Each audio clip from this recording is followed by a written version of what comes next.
What's you two? Welcome back, gamers, to another episode of The Altars. And now, as we start Journey 3 in this video, quick little update. From now on, for the rest of the series, we'll be doing voiceovers while over gameplay. So, just a little heads up, we will be checking in on some cutscenes and listening in on that. But other than that, that's how it'll be from now on. And let me know what y'all think about the new channel rebrand. Do y'all like it? Do y'all not? Let me know down below in the comments. Without further ado, let's get into it. What happened? Do you know where you are? Who you are? Do you remember anything? Please. What next? You can ask me about my name and role on this mission? Of course I remember. I mean, up to a point. Oh, shit. Oh, my chest. Careful. You took a heavy blow there. Yeah. I remember the technician, but why? Did he attack me? Yes. Apparently, some of us were unable to come to terms with your decisions. Looks like they'd been planning this for some time. Repairing the tour vehicle while you weren't watching. Filling it up with stolen supplies. Unbelievable. When the time came, the technician just knocked you down. And they took off into the desert. What desert? Everything was obliterated. Shit.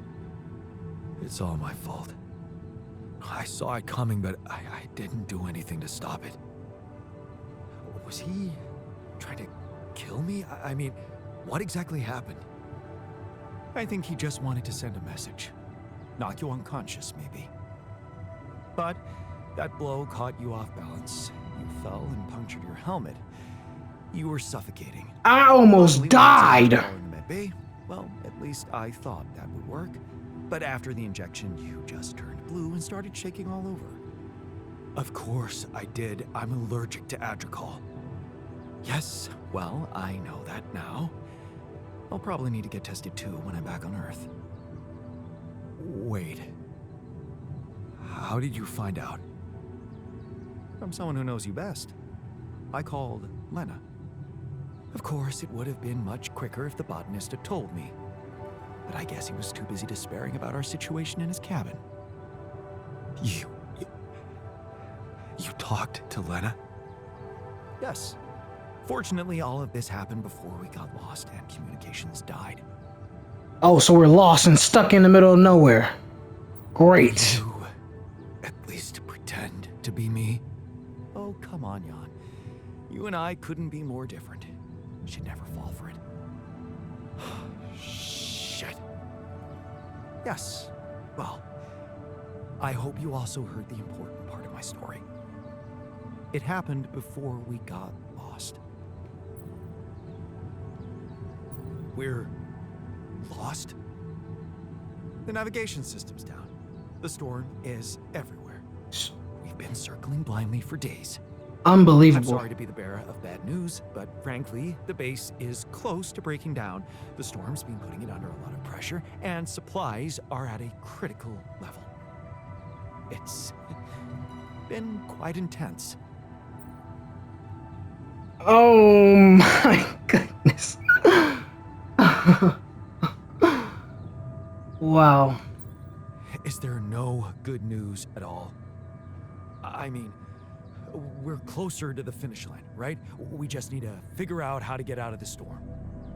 Sure, easy as that. Just so you know, we have been trying.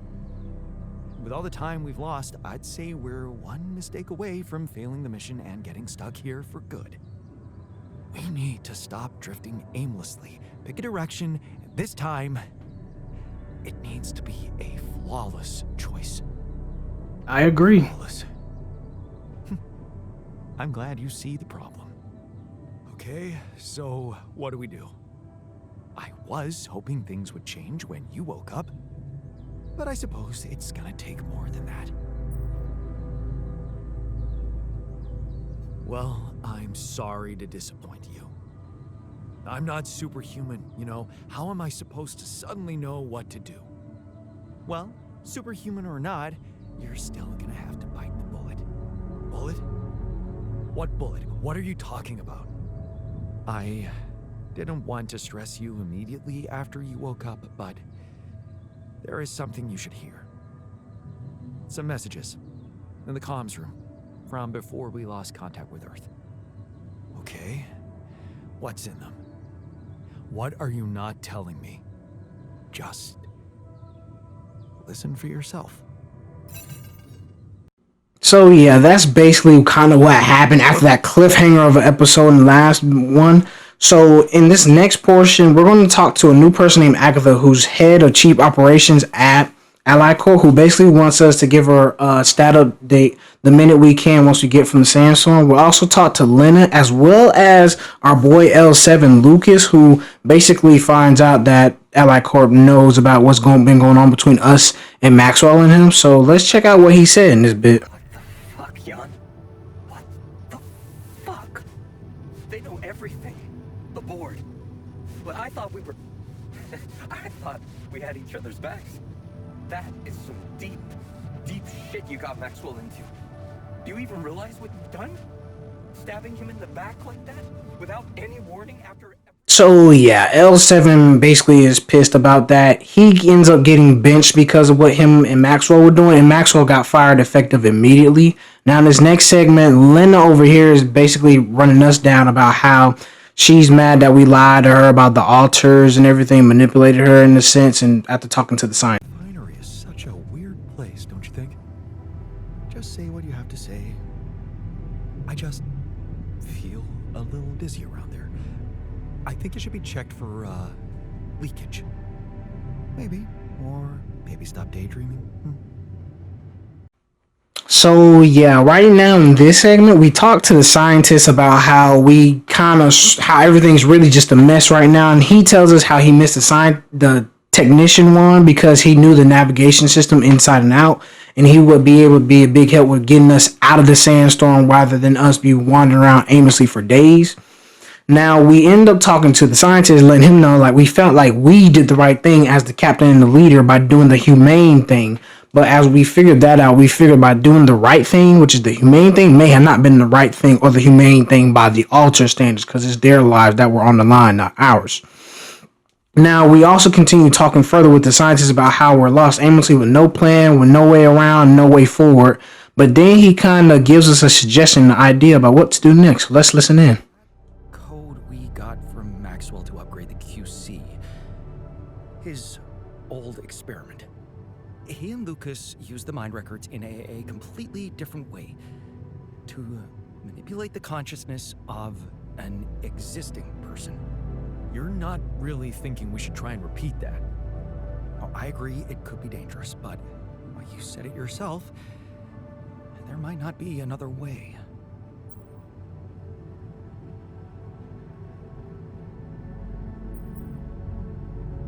Fine. I'll do it. What's the plan? It's hard to call it a plan.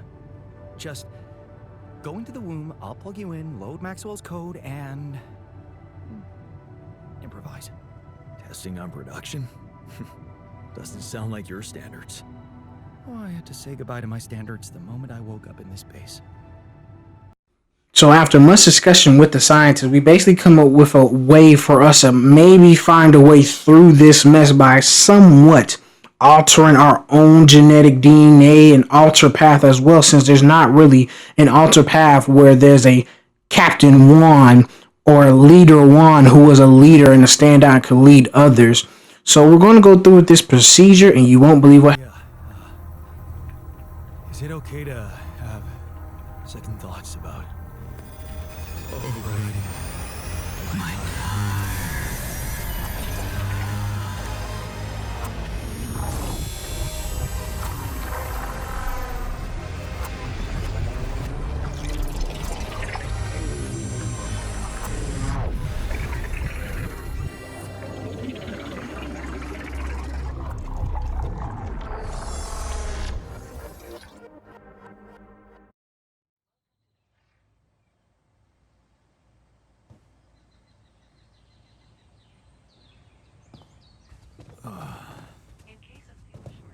Is it over?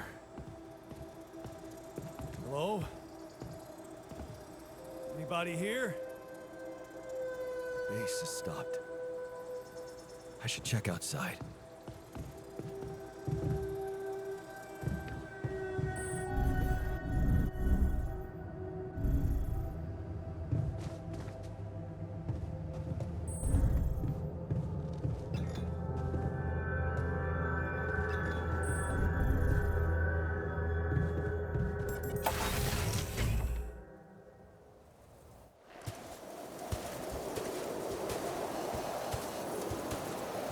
Ah, shit. We're still in the store.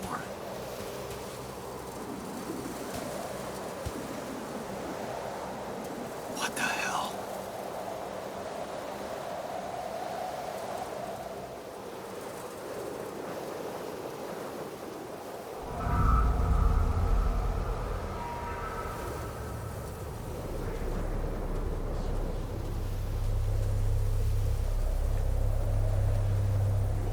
Hey, someone's there. Wait. Am I losing my mind? Damn it.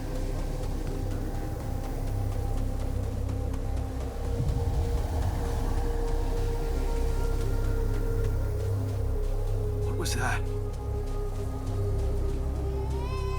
Hey, is that a baby? What's going on here?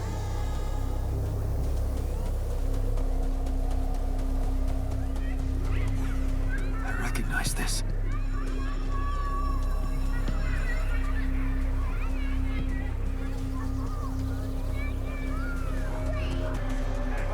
You're no good. You hear that? No good! I built me. No good! Fuck this game!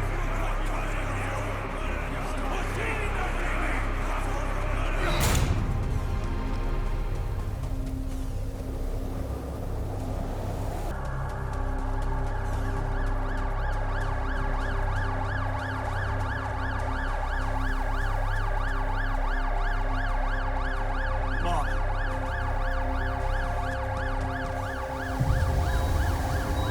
No matter what I do, you're gone. Maybe you should have run faster. What the hell? Who are you? What are you doing here? I am you, Jan. Just different.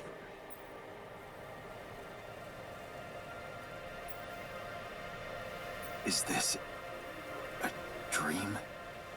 No, Jan. You just woke up. Remember?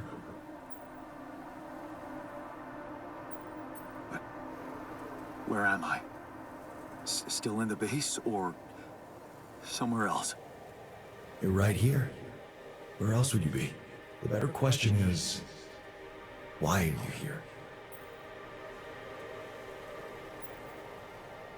I just wanted to find a way out. I thought that maybe if I changed. Changed? You can't just start being someone else all of a sudden. Didn't Pops teach you that? I'm not my father. Maybe not. But aren't you doing what he did all his life? Waiting for a miracle to happen and change everything.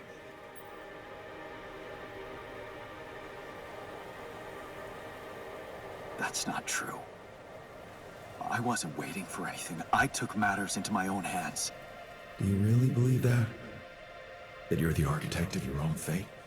What if deciding, making choices was never anything more than just an illusion?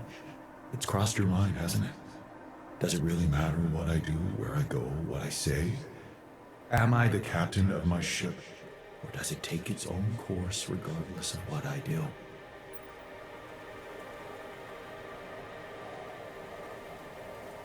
You're wrong. I create my future.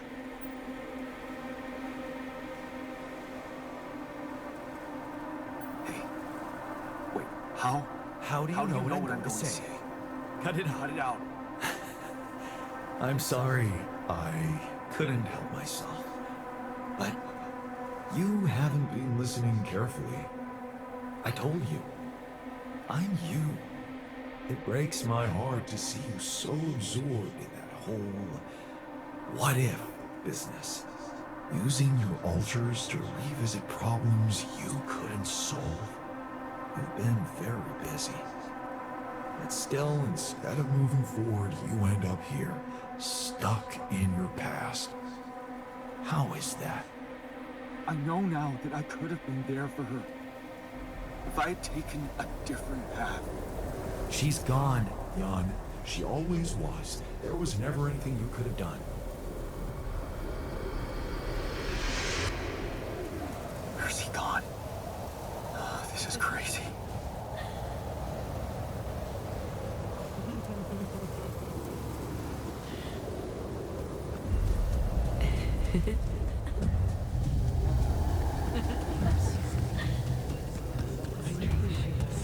Lana, is that you? Was a mistake. Why didn't you fight for us? We weren't meant for each other. I tried. What is going on with me? It's over. Lena! Don't go. Wait!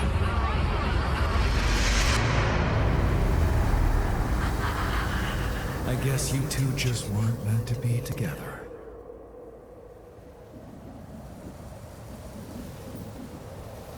You again? Come here to make fun of my failures. Not my fault you're caught up in their loop. In that big round base of yours.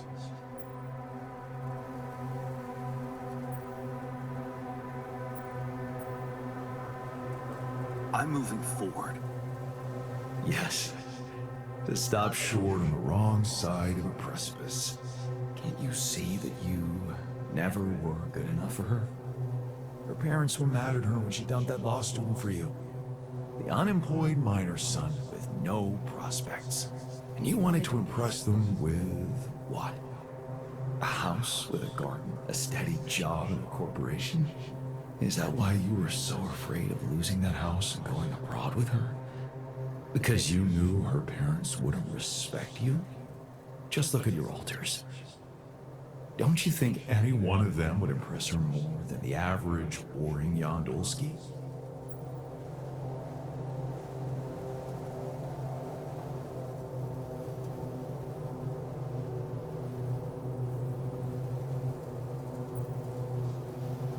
She fell in love with the person I was, not with who I could have been.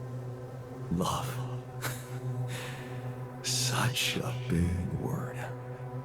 Was it real love, though? Can you even tell what's real? How many times did you wonder that maybe you're not the original Jan? That there had to be someone else. A version of you who actually deserved to live, to be loved. Because he always knew what to do, because he never made mistakes. Maybe that way he was worthy of his father's love.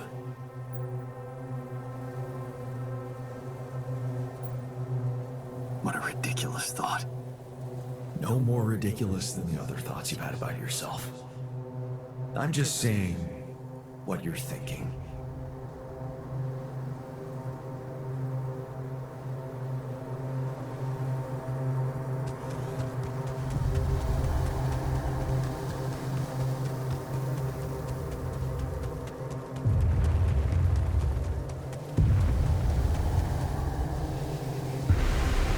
Hey!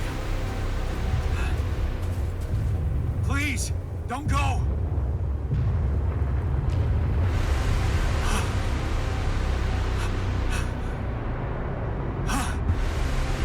What the fuck? No!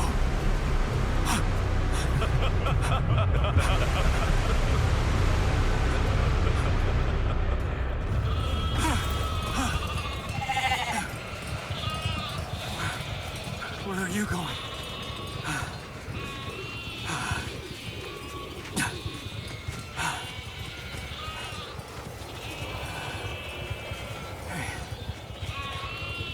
Hey, you.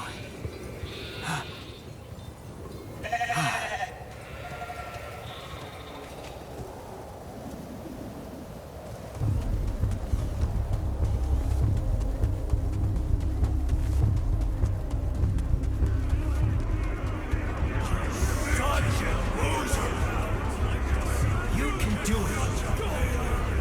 You're not cut out to be a leader. Don't quit now.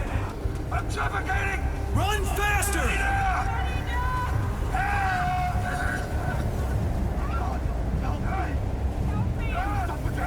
I need air! Help! I'm suffocating! I need help!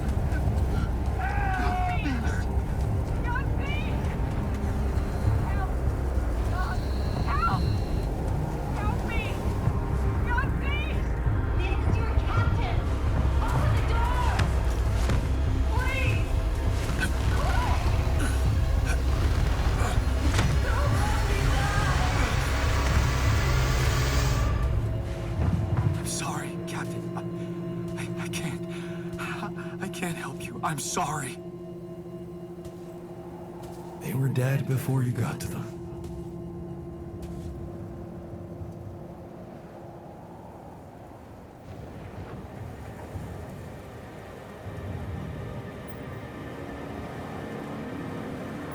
Why did I survive, not any one of them?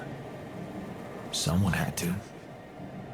All this time, and I still don't understand what happened. I'm sure you have some smart theories up your sleeve. Go ahead. Hit me.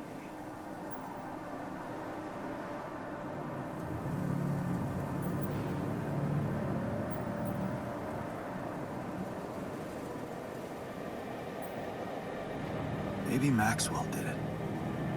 He's got more control over these missions than anybody. And why would he kill everybody but you? Maybe he knew there was Rapidium here. He wanted someone to get stranded with him. To have no choice but to make their altars. And I was the best choice because he thought it would be easiest to manipulate a simple builder. Really? You believe that? You see, I think that deep down, you know what happened. The answers were always there, in front of you. But instead of piecing them together, you preferred to look away. What answers? What are you talking about? You know there was an oxygen leak during the landing. You got that information. And you also know what the quantum computer is, how it operates, what its main purpose is.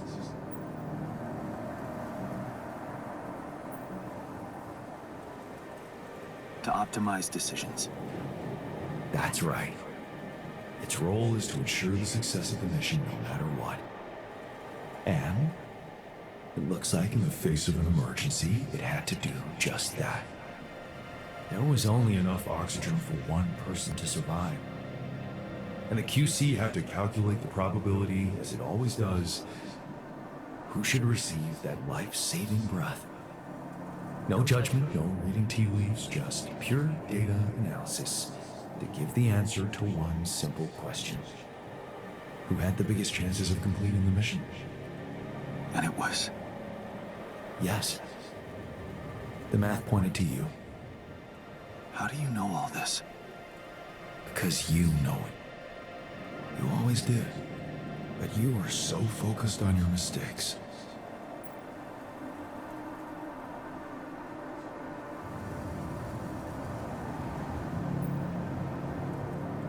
Because I feel that I can learn from them. And figuring out how to avoid bad choices. What is a bad choice, really? You feel you could have made a lot of different decisions in your life, but without those choices, good or bad, you wouldn't be who you are. The person with the best chance to pull it off. Maybe it's not you who needs to change, but your perspective. Mistakes can have good consequences too, you know.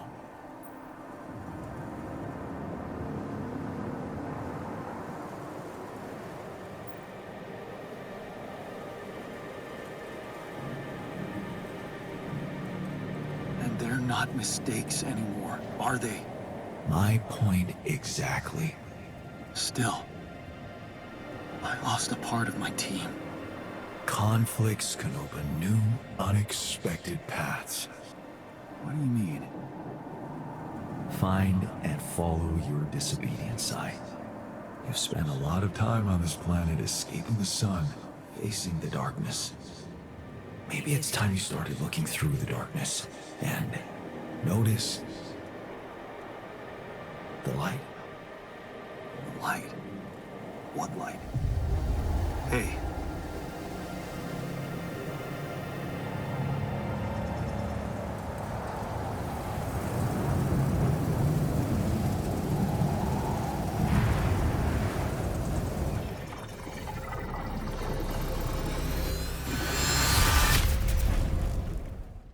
Crazy. Am I right? No. Are you high? No, I'm not high.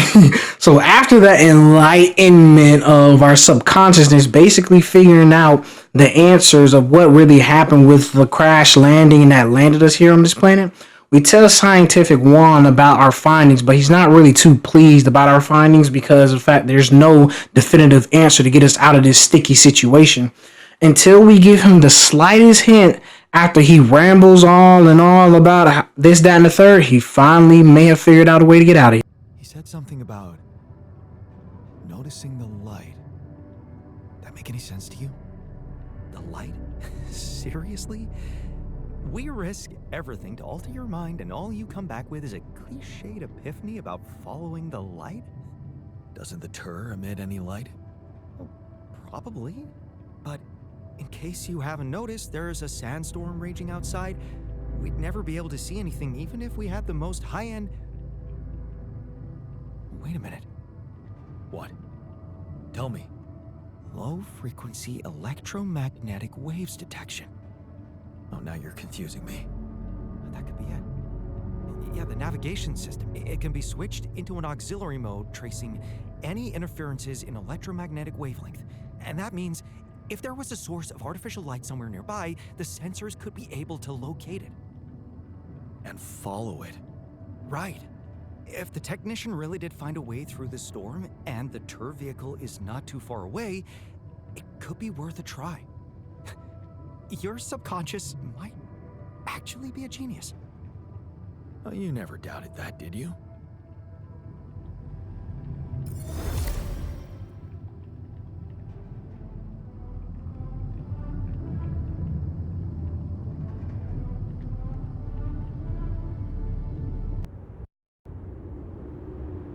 We're out of the storm. I don't want to be disproportionately enthusiastic, but it seems like our idea worked. Our idea? Yes. We brainstormed, didn't we? Sure. Shouldn't it be here? The exploration vehicle? We're close to the rendezvous point. It can't be far.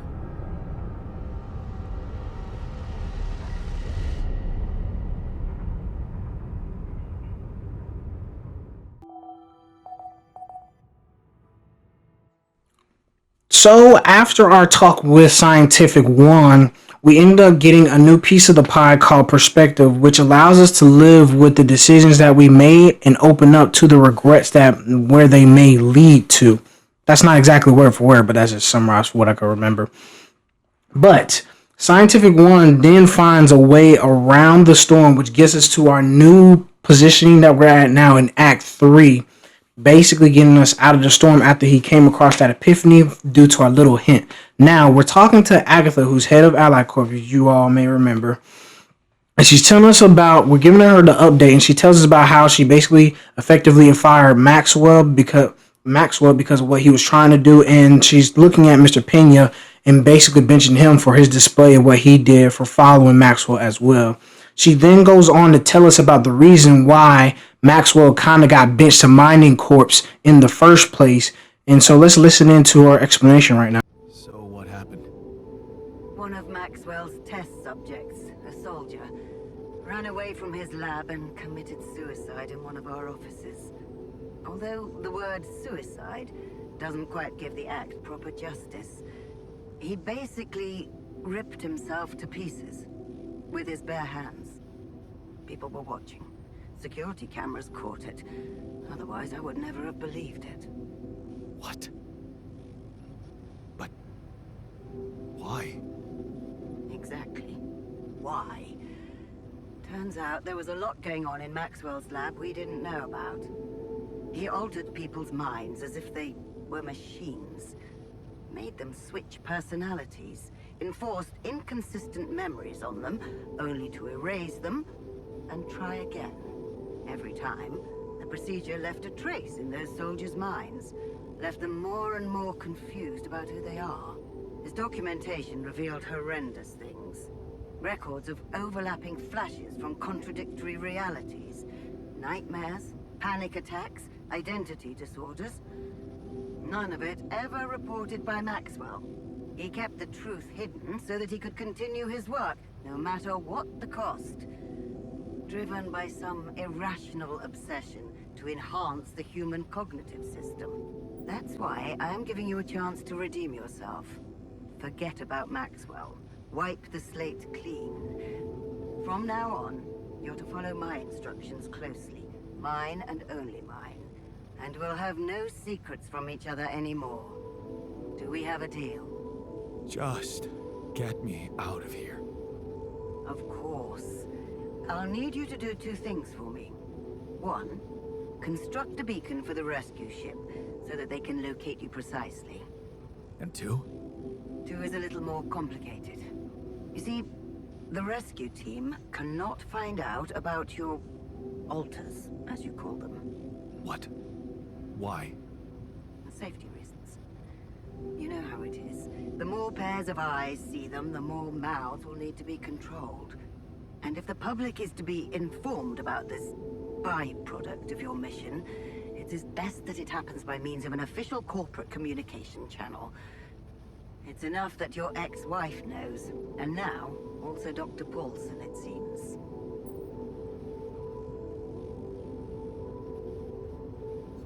Paulson? Who is this guy anyway? One of our top bioengineers. Don't ask me how Lena managed to get him involved in curing those creations of yours. I never asked for that. Don't worry. We'll keep them both out of the way during your trial. But trust me, it's better for everyone if no more people find out. So, you'll have to smuggle your alters onto the ship somehow. How am I supposed to do that? Remember, the rescue team will be fully committed to retrieving Rapidium. They do not expect to find anyone other than you down there. So all you need to do is be smart about it and use their distraction to your advantage. Fail to fulfill those conditions and I cannot guarantee the safety of your companions. Seriously? I've received information about the time of the rescue ship's arrival. They will land just before the sun rises on your planet. So, it will need to be a swift and well-organized boarding procedure. I'll contact you again shortly before they arrive. Start with setting up that beacon. And let's make history together, Jan. So there you guys go. We've been given him a second chance by the head of chief operations from Allied Corp, Agatha, to remedy our past mistakes with Maxwell. And to do that, I felt like we needed an extra pair of hands. So right now, we're creating an altar right now just to do that. Y'all let me know down in the comments down below which altar y'all think I made this time. I definitely think we needed an extra set of hands, though, because after the rebels left us, we were low on resources, food, and everything else. And we just need an extra set of hands to help out around the base and with gathering resources as well, too, once we set up everything. So next up, we're going to take a look outside, and if you can see from the map right now, this place is humongous, which means there's plenty of resources and plenty of goodies to go around, but I need to scavenge as much as I can as fast as I can. I need as much hands as we can so we can make that beacon so we can get up out of here. So I went over here because I saw the slightest hint of an organics depository, but of course, it's an anomaly infestation. Trees. What are they really? So yeah, that was kind of an odd thing. We did notice that there was this big old tree in the middle of nowhere, and it's kind of all over the place too as well, like it's broken down. But After going through some more of those anomalies, and trust me, there's plenty of more, we end up finding the organics depository right here in this area. And after I juked this thing out right here real quick, we kept going forward to see if we could try to find the depository location. So as you see right here, I'm just really just aimlessly running around hoping. And then I finally kind of found it in the area where there was an expanding anomaly at. Thankfully, it was kind of out of the way and near the trunk of that tree over there that's kind of knocked over. But we end up finding it in a little bit right here. Once we connect the pieces together, we see that's warm right there. And there's another expanding one right there, as you just saw. I'm telling y'all, this whole area for the organics deposit was a anomaly infestation. I kid you not. But we find the depository. Thank goodness for that. It was right there in that area. So we're going to head back out because I didn't think it was way too many anomalies. That's what it was. And I needed to get up out of there. I juked him again, but then I ran into his buddy over here, and yeah, that got me. But thankfully, if you saw just now, my anomaly shield took the brunt of the blow. So thank goodness for that. So I will come back to that later, but I found the beacon location on the map, so I went straight for a beeline there after.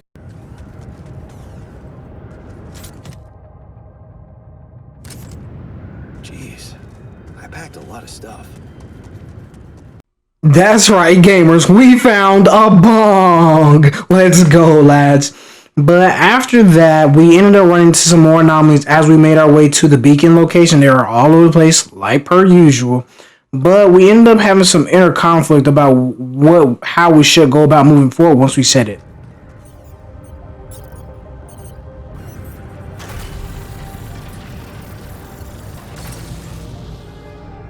All right, beacon placed.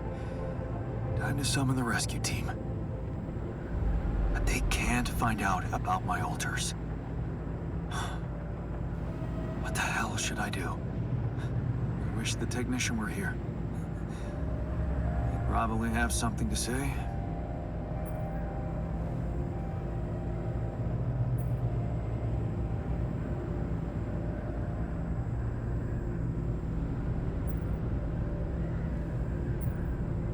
Maybe he'd just say I shouldn't hide them at all.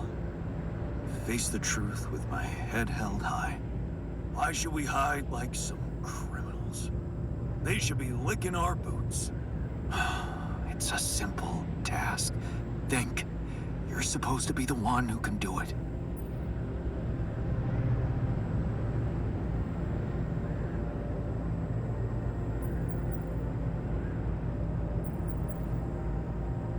Believe in yourself, and you can do literally anything. Damn. I'm sounding like the refiner. I need to get my shit together.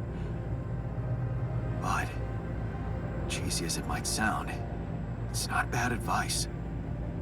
I should stop doubting myself. There are things I'm good at. I mean, I found rubidium. Huh. That might actually be it. That's what the rescue team will care about most. If there's anything they're not taking off without, it's their precious cargo. Yeah. That's it.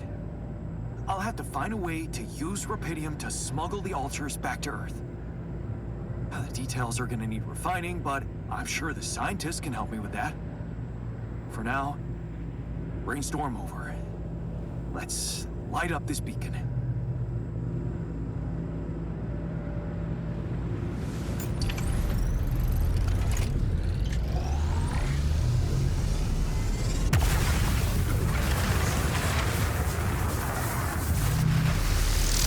What the hell is that? Ah, shit.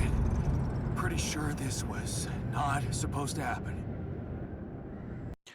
What the Hellion is going on? As always, it wouldn't be the altars if there wasn't another obstacle getting in our way once again. So that's something else that we have to talk to the scientists about. So we saved that for later. It was a little bit more time left in our days, so we tried to set up the organics depository after taking out the rest of the anomalies that were basically getting in our way.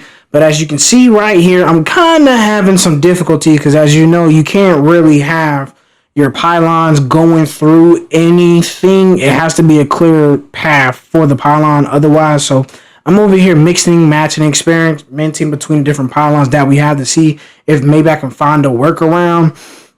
But to no avail, I couldn't find nothing this time. Luckily for you guys, in the next episode, y'all see I did find a workaround as I was kind of planning things out for the next video. So y'all will see that in the next video. But yeah, for now, I just left that as it was, and I decided to head back in for the day to talk to the scientist.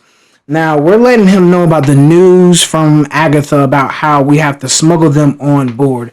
And he's wondering about why that's the case. We let him know we can't really have grunt civilians because they may spill the beans about them if they see 5 people that look just alike, knowing that we're not quintuplets or something like that, you know. So he's frustrated and upset about that, but he understands it nonetheless. We then try to tell him about the news about this shield that is blocking the beacon that's giving us a way out. And he is actually flustered for the first time out of the whole series and really doesn't have an answer right away for us. So let's listen in on his answer and what he had to say about that. Yes. Let me research whatever this barrier is. First, you could use the time to look around the area, secure resources. We'll probably need them if we're to overcome yet another obstacle. Surprise, surprise, Lena hits our lineup next, and she basically is trying to give us one last message before we come back to Earth, but we let her know that it's going to be kind of delayed due to a small hiccup, the barrier, but we don't tell her what exactly. But we also continue to go on and apologize to her about lying to her about the altars, not letting her know any sooner about that. She forgives us, and we also go on to tell Lena that Agatha told us that no one's really going to take the fall for this in court once we get back, especially Dr. Paulson, and she kind of flips when she hears Dr. Paulson's name. Really? Yeah. It's all good for me, really. Shit, that's actually, you know what? I think I need to go. I just, yeah, I better. Lana? What's the matter? What just happened? Fishy, a little suspicious, am I right, guys? But nah, I trust Lena more than anything, so she'll check back in with us later.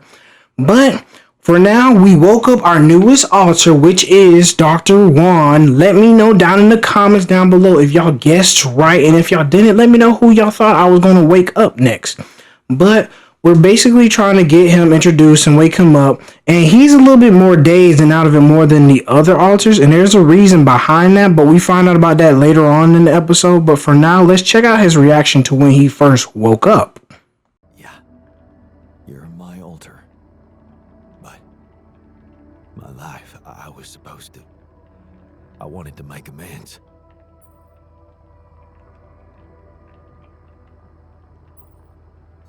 And you can still do that, believe me, plenty of good deeds to be done here. You don't understand. I need to fix things. Everything's connected. My scars, the blisters on my hands.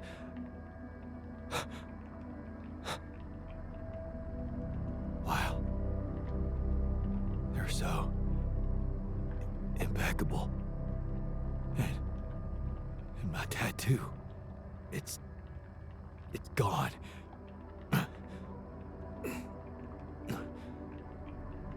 What happened to me?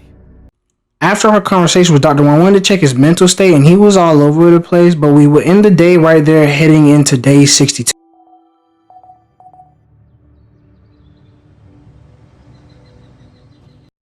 So starting day 62, I wanted to try to focus on getting this organics up and running, because for the many things that I wanted to do, I wanted to try to focus on getting another rupidium mark, and other things later on down the line is going to cost a lot of organics as well too.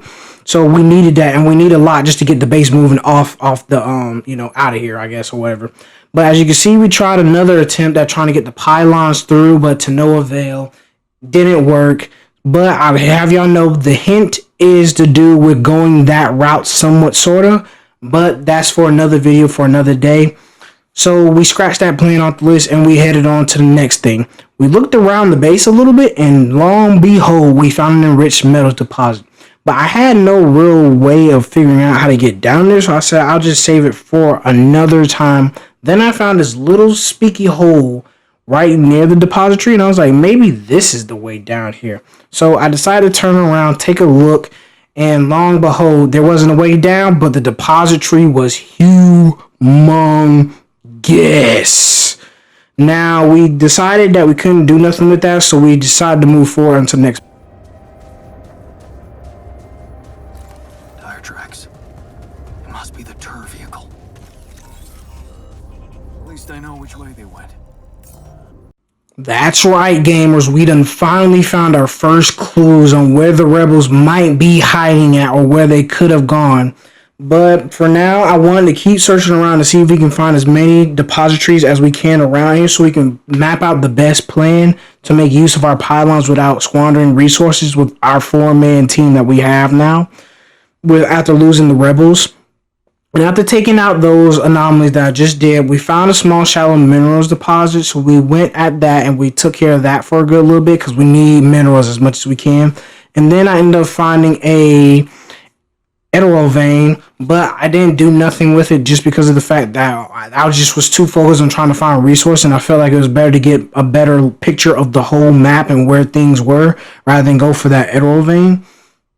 So for now, I just double back and try to look around some more with a little bit of time I had in the day, and you won't believe what the F I found. Holy fuck. What's happening?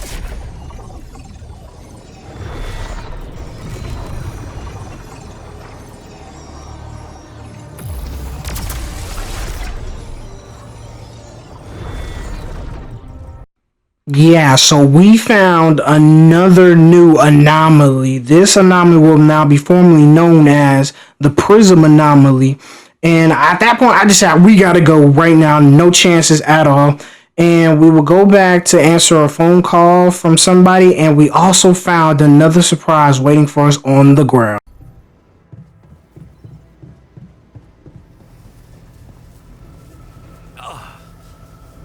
What's going on?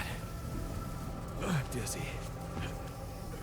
Yeah, so the refiner ended up having an accident, just like a certain someone from our blast from the past. He was already technically in the infirmary, but I think I needed to see that interaction in order for it to register. But next, we will now take a call from Lena about what happened earlier. Have much time. I had to find a different way to get through to you. The previous connection wasn't safe. Not safe? What do you mean? You said Agatha told you Vin Paulson wouldn't be held accountable for helping me with you. But I never told her he was helping me. We worked in different departments, so even my team weren't aware. You were the only one who knew he was in on this. The only way Agatha could find out was if she was listening in. Damn. Do you think... I mean... What else did we talk about? Are you in trouble?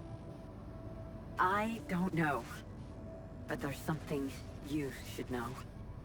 The rescue team they're sending to get you out of there, they're an armed unit, special ops. Maybe it's because of the Rapidium. But maybe there are other reasons. You should be careful.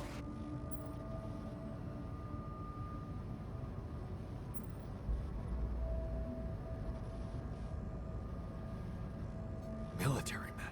Wow. So the corporation is a bunch of cold-blooded murderers. Agatha told me to smuggle my alters on board that ship. What if it was just a smokescreen? Smuggle them? That's strange. Unless... No. Just say what you're thinking. It might not be about what the rescue team knows, Jan. But about what your alters think. If they believe they're safe, hidden, in cryosleep, they'll simply be... An easy kill. That's what you're saying. Damn it, Agatha. I should have known she can't be trusted. I wish I could help you somehow.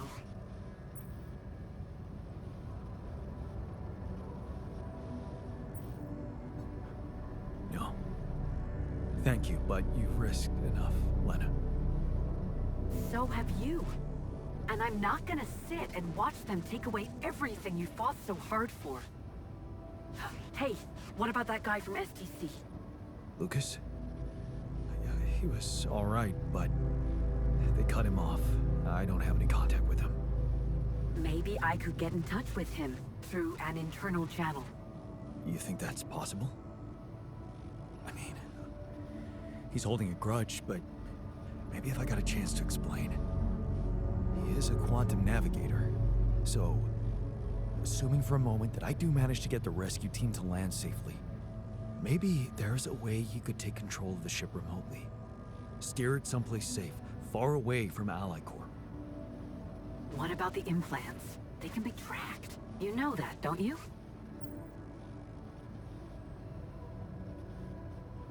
True. Can't they be disabled somehow? I guess I could cause a little breakdown in our medical system. They're not unusual, you know?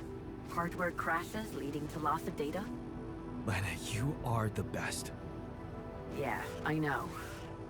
So, does that mean you'll try and contact Lucas? I'll give it a shot, yeah. Why not? Thank you, Lena. Really, really. Thank you. Don't. Just make sure that ship can land and you get the hell out of there. I'm working on it. Good luck then. Surprise, surprise, what do we all guess? Agatha probably wants to basically silence everyone, including me, in the altars as well, to make sure the word doesn't get out about the unethical means that we needed to do to get the Rapidium. So now we really need to focus on a distraction that'll get us in the altars out freely without no one dying. But now we're going to talk to Dr. Wong because he said he wanted to talk to us, and we haven't been talking to him since he first woken up. He's settling in. He joined us at a difficult moment. Believe me, before I got here, I've seen some of the most unfriendly places to live on our home planet. Not much can put me off. Want to know what really impresses me? The variety of walks of life in this base, all belonging to one man. It's amazing how different we are. Yeah. Guess I got used to it by now. I don't think I ever will. I noticed something else, too. The others. They have a lot of common memories, many things that they can relate to, but me? I seem to be different. More different, I mean. I think it must be because I branched away at some much earlier point in time. I know the exact moment. Fight on the street on our way home from school. Some thugs robbing a teenager. So, that was it. Yeah. You went after them. I didn't. Wow. I acted on an impulse. You really think that such a small thing could have changed my life so completely?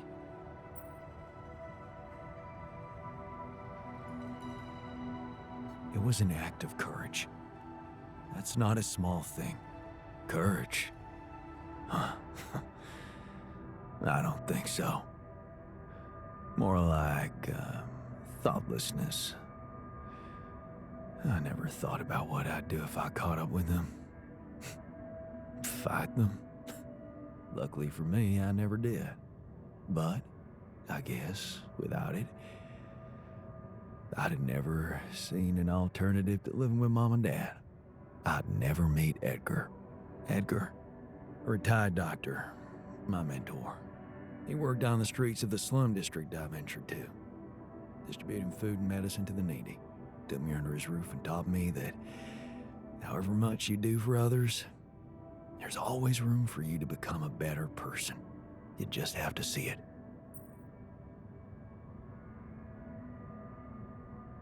Sounds like a wise man. No wonder you preferred hanging around with him than with Pops. It's not that simple, but yeah. He gave me a sense of direction. Living for others. Freeing yourself from material needs and desires. Free from desires? Does that mean you're some sort of monk? No, Jan. Far from it. In fact, I was just going to approach you about something very human. Go on. Well, you see, I look around and I see amazing people. Us, a unique group of extraordinary individuals. But what are we mostly preoccupied with? Efficiency. Scurrying and hurrying to get things done. Prosaic tasks. Repetitive activities. Even if we entertain ourselves, it's for a purpose. We never pause because we're so afraid to die. But eventually, we will die anyway, right?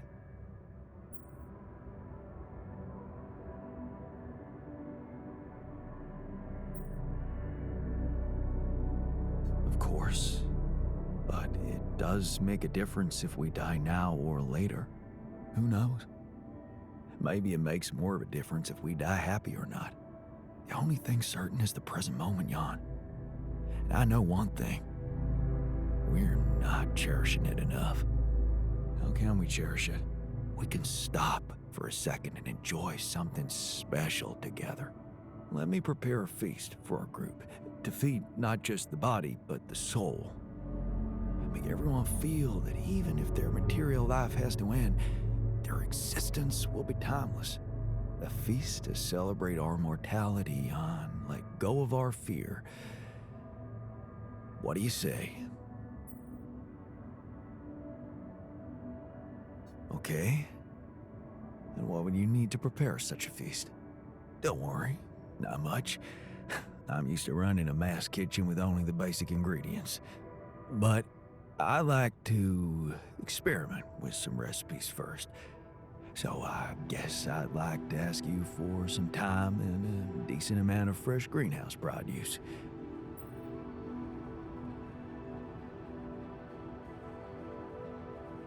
Why don't you start at once? We have enough supplies for your needs. Thank you, Jan. You won't regret it. I thought you'd like to know that I ran into a completely new kind of anomaly. First thing that came to my mind was that it's some sort of a prism distortion. Really? What gave you that thought? Well, it behaved as if the reality around me suddenly split up into many different fragments. Wise of you to bring it to me. Any observations on interaction? Well, it didn't seem to do anything specific to me physically. No radiation. But it sure was messing with my brain. Felt as if I was in several different places at once. In a way, you might have been. Huh? You mean? Remember how I told you that anomalies are places where our world intersects with the interworld? Well, what you're describing suggests a distortion in which it comes into contact with not one, but many proximity planes. Entering it is likely to evoke a sensation of being in several parallel realities at the same time. Calling it a prism is accurate, because it refracts your consciousness into many simultaneous states.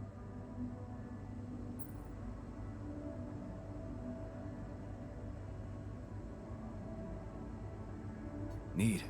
Who needs altering, huh? Take it easy. It's just a sensation. You'd best not spend too much time inside them. Plus, I suppose it must make exploration very inconvenient. Can I destroy them like the others? It should be possible. You just need to locate all of its cores and take them down one by one. All right. Thanks for the tip.